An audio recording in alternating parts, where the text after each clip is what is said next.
এরকম যে দিছে নিশ্চয়ই এটা 2 নম্বর কোম্পানির কোন রড দিছে যার কারণে ব্যাক হয়ে গেছে।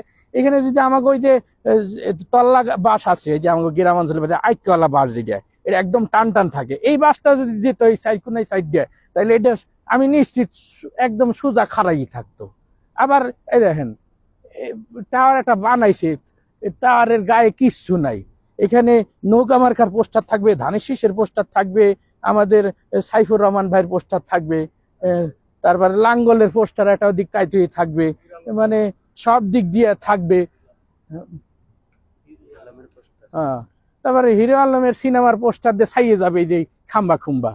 তারপরে এই যে এখানে কলকাতা হারবারের পোস্টার রাখবে, তা নাই।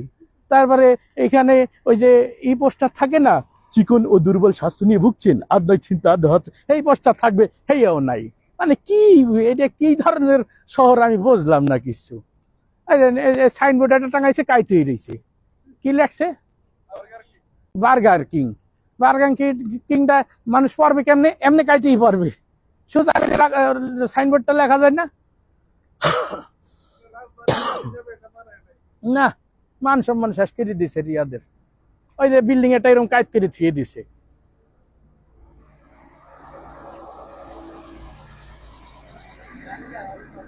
হ্যাঁ, এই যে গাড়িটা আসলো, হরন বাজাইছে।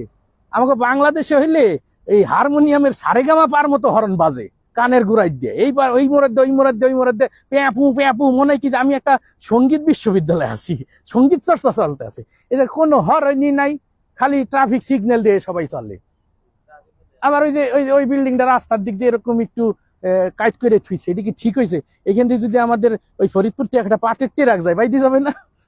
এই পাট পিএস নিয়ে যে যায়, মাঝে মাঝে আটরশির গরু নিয়ে যায়, গরুর হোগাতে বাইতে যাবে এই বিল্ডিং এ। তাহলে এদিক কাইট করার কি দরকার?